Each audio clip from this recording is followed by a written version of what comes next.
vamos a ver hoy es cómo resolver el trabajo práctico número 1 de Historia B eh, de el plan viejo, o sea, del bachillerato. ¿Sí? Bueno, vamos a empezar entonces. En primer lugar nos pide que, acerca de la unidad 1 de transición de la sociedad feudal a la sociedad capitalista, nos pide que indiquemos 3 características que formaron parte de esa transición. Entonces tenemos, surgió un movimiento artístico en Italia que promovía recuperar la cultura clásica. Sí, precisamente. Este movimiento artístico en Italia, ¿sí?, conocido como Renacimiento, una de las cuestiones que resaltaba era recuperar a los viejos autores clásicos como Platón, como Aristóteles, ¿sí?, y en función de eso darle un nuevo significado a la sociedad que estaba empezando a nacer. La reforma luterana fue apoyada por la monarquía española. No, la reforma luterana es la separación de una parte de la iglesia, ¿sí?, en función del pensamiento de un sacerdote que se llamaba Martín Lutero, por eso el nombre del movimiento, eh, que decide separarse en función de una serie de irregularidades que cometía la iglesia, como eh, vender los títulos de perdón o eh, el extremo lujo en el que vivían los sacerdotes. Entonces deciden, este movimiento decide separarse y crea un nuevo movimiento que es el protestantismo. ¿Sí? Eh, y precisamente las monarquías se apoyaban en la Iglesia Católica. Recuerden que el poder en la edad feudal estaba determinado por Dios, o sea, el rey era designado por los dioses, por Dios, perdón. Entonces, las monarquías precisamente no querían ningún tipo de separación con la Iglesia Católica. C. Se desarrolló en Italia un movimiento literario y filosófico que cuestionaba diversos aspectos del orden social feudal. Sí, este movimiento, que se conoce como humanismo, lo que intentaba era recuperar, precisamente por su nombre, como su nombre lo indica, volver a poner en el centro de las discusiones a el ser humano, al hombre, y no a Dios. ¿Sí? Entonces se empezó a investigar sobre otro conocimiento de tipo científico que estuviera separado del conocimiento religioso.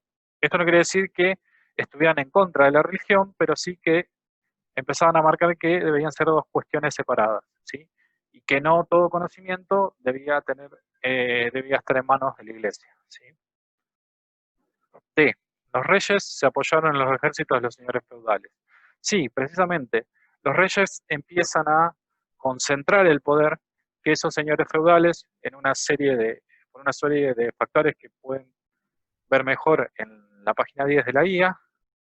Los señores feudales empezaban a perder poder y ese poder es absorbido por los reyes y se hacen cada vez más fuertes. ¿Sí? Pues una de las características de este proceso va a ser, ya lo vamos a ver, la concentración del poder en las manos de los reyes eh, y el surgimiento a partir de allí de los estados modernos. La economía tendió al autoabastecimiento. No. ¿Por qué no? Porque precisamente lo que empieza a surgir en este proceso es lo que se conoce como economía mundo. ¿Sí? ¿Qué sería una economía de autoabastecimiento? Sería que se produce solamente lo que se va a consumir. Y en este proceso, en función del crecimiento de la burguesía y el comercio, ¿sí?, lo que se crea es la economía mundo. ¿Qué es la economía mundo? Una economía donde todo el mundo, precisamente, está entrelazado a través del comercio. ¿Sí? Por eso, esta no sería una respuesta correcta. Vamos a hacer a la segunda. Los estados modernos que surgieron en Europa en el siglo XVI se caracterizaron por el sostenimiento de todos los privilegios de la nobleza feudal. No, precisamente este proceso es un proceso de caída de la nobleza feudal, donde empiezan a perder ciertos privilegios que tenían en la sociedad anterior. La protección de la propiedad privada, sí, claramente esta es la respuesta correcta. La nueva clase social que estaba surgiendo en este momento, la burguesía, basaba todo su poder en la propiedad privada, ¿sí?, de los medios de producción, como después ya vamos a ver. La restricción de las actividades comerciales de los grupos burgueses. No, claramente, esto fue lo que más se incentivó, ¿sí? El crecimiento de esta etapa tiene que ver con la actividad comercial, con el crecimiento de la actividad comercial de los grupos burgueses. Pregunta 3. 3 respuestas correctas. ¿Cuáles de las siguientes características corresponden a la Reforma Protestante? Los campesinos tomaron la reforma religiosa como un camino a la reforma social. Sí, exactamente. Por algunas cuestiones que pueden ver más detenidamente en la página 15 y 16, estos campesinos vieron en el cambio religioso una posibilidad para plantear mejores situaciones de vida o mejores condiciones de vida y trabajo de su clase social. La Reforma Protestante promovió la libertad de conciencia.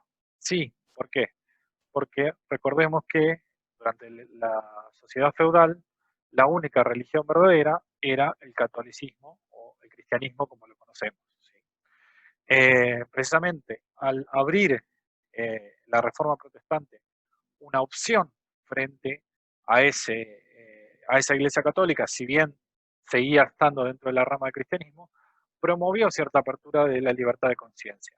¿Qué es la libertad de conciencia? Bueno, la idea de que una persona puede creer libremente en la religión que quiera.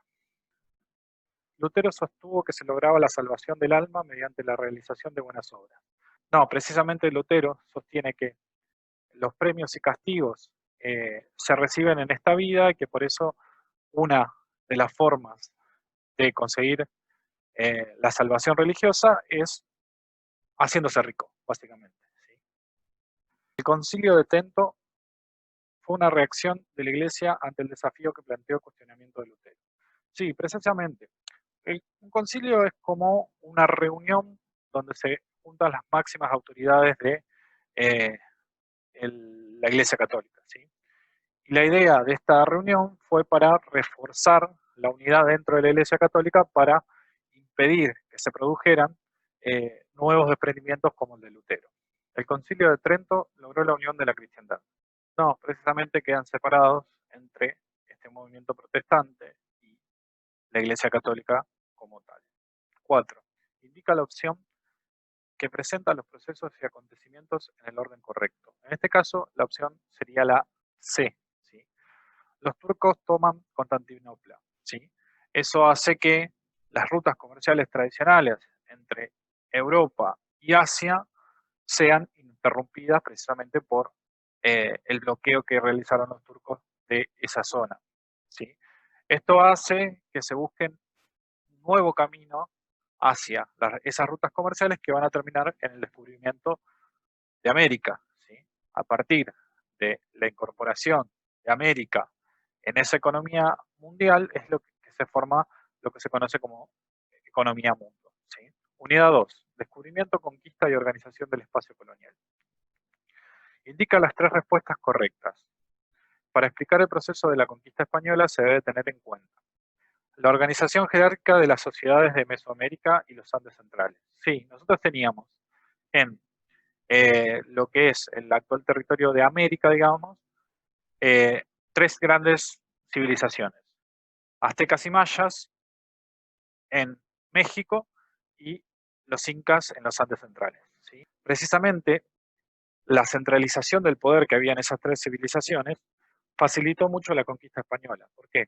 Eso hizo que una vez que los españoles lograron invadir el territorio, mataron a los líderes políticos y toda la estructura de gobierno y de mando, ¿sí?, que tenían previamente esas civilizaciones se mantuvo para poder facilitar que los españoles controlaran mejor esas zonas.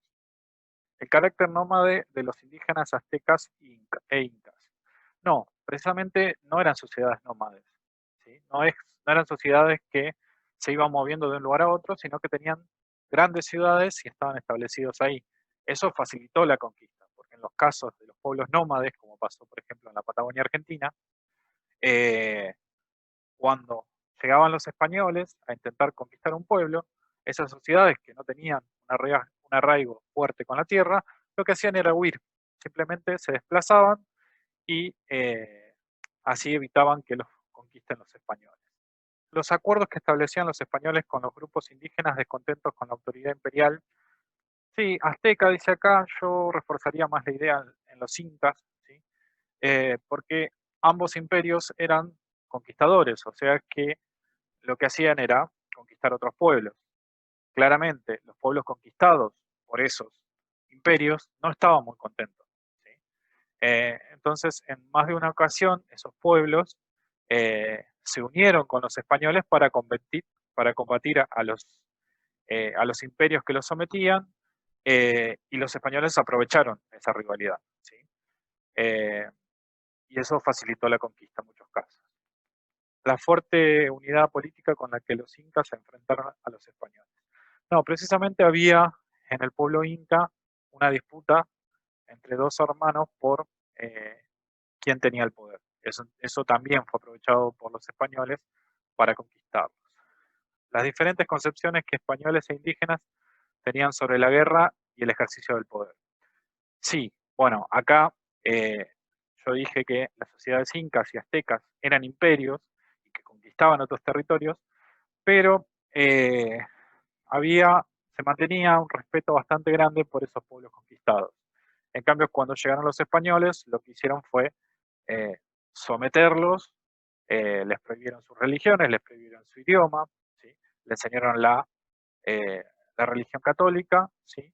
Y en muchos casos se convirtieron en esclavos eh, que trabajaban para los españoles.